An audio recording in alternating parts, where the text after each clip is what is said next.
chapter 2 was about the parts of speech. So pretty much the most basic units of grammar that you're going to be working with. So chapter 3 builds on that and discusses the basic sentence, or you can also call it a simple sentence.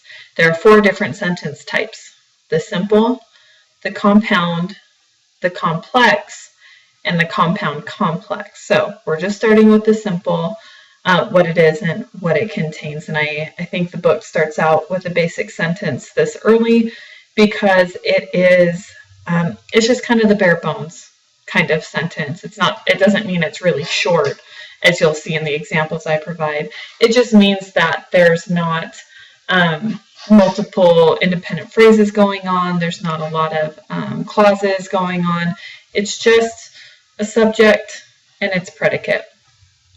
And so once you have a good grasp of what the basic sentence is, that's when you can build compound sentences or complex sentences and make your writing more complicated. And that's a very good thing because it helps your writing become richer and it adds flow and unity to your writing. So we're starting at the bottom so that you can work your way up into more complex structures. So what is a sentence? What is a simple sentence, really? A simple sentence contains only one subject and one verb. So that creates an independent clause. In the book, it just says that a simple sentence contains one independent clause, but you need to understand what an independent clause is. An independent clause is a clause that can stand by itself. Compare that to a phrase. A phrase can never stand by itself. It's incomplete. It does not contain a subject or a verb. Or I guess it doesn't contain a subject and a verb. So phrases can never be complete sentences, whereas clauses can, but you also have dependent clauses. So not all clauses are potentially sentences, but phrases never can be. So again, you need to know more than just a sentence is one independent clause. You need to know what an independent clause is. And again, that's a subject, a complete subject, and a complete predicate. Okay, so as I've said just a second ago, it's the basic unit. And once you have a good grasp of what a basic sentence is, you can build on it and create more complex sentences. So in this example, even though it's got some fluff, some modifiers to it, this sentence is simple. The boy crossed the road without permission. Because if you cut out all the fluff, the boy crossed the road. Or the boy crossed. Okay, so there's no conjunctions, there's no complexity, no phrases to make it a complex sentence. This is a simple sentence. All right, so you need to understand what a subject is in order to be able to build one in a sentence. Pretty much it's a noun or a pronoun or a noun phrase, because as we've talked about before, a noun can be more than just a single word. It can be a collection of words that works as a whole subject. Okay, it's the noun or the pronoun that is doing the action. So in these sentences, it looks like I put all,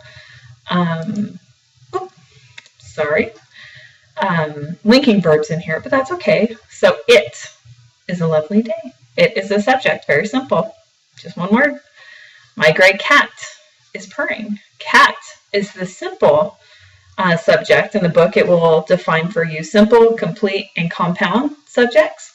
So the complete subject is my gray cat, but the simple subject is just cat.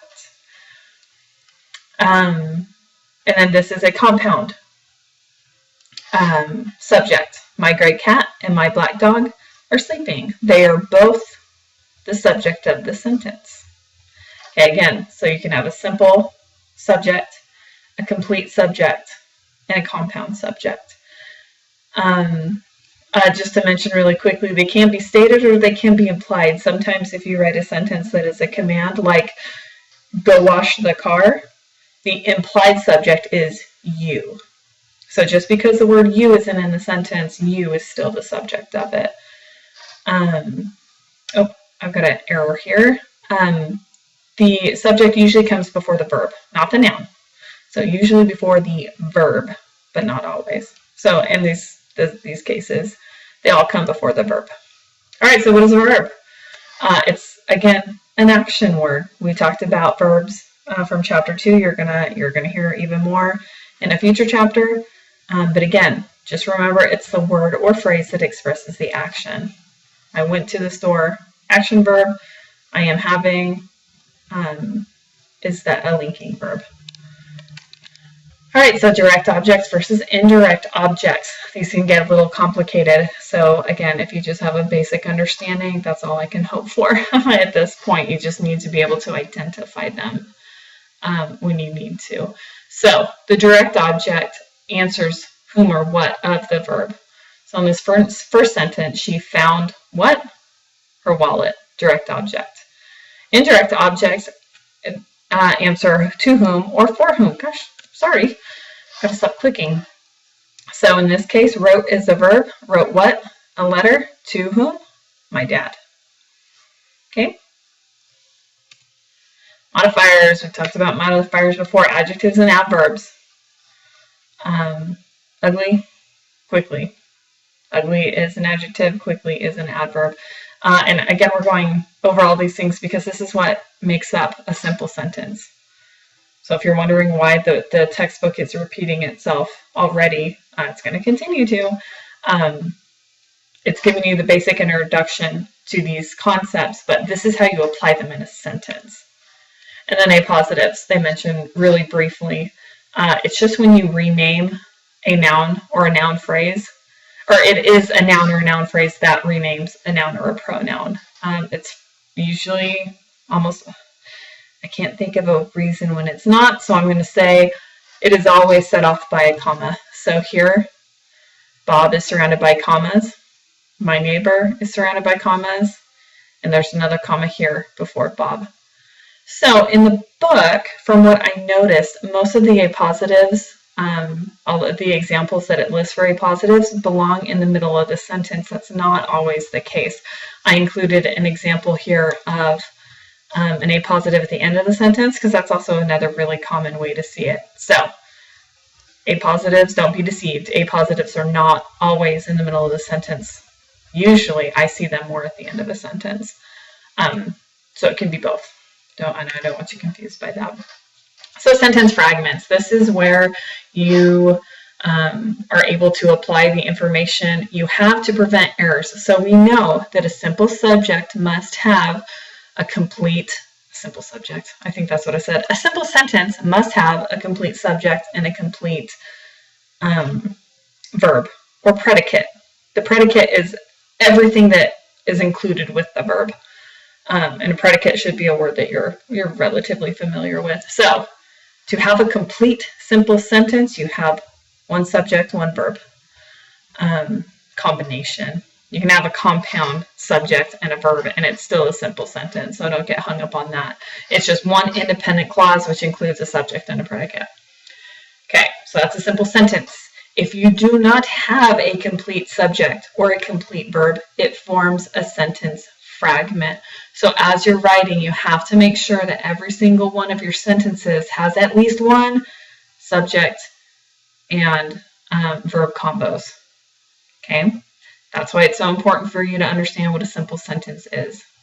If you can't, you just don't want to have a bunch of fragments in your writing. You also want to know how to fix them. If I say, oh, this is a sentence fragment, because sometimes your sentences will get very long and you will forget that you didn't actually put in a subject or you forgot the verb. It's very common, not a big deal, but you've got to be able to figure out how to go back and fix it. So just go slow. I guess it's go slowly. It's more appropriate. It's an adverb. See, grammar's great. And be aware of what you're doing. Make sure every sentence has one independent clause, and then you're good. So again, we're building from the simple first, which is good. So if you have any questions about any of this, just let me know. Don't hesitate to ask. Hopefully the repetition is starting to set in and you're getting the hang of it. If not, let me know.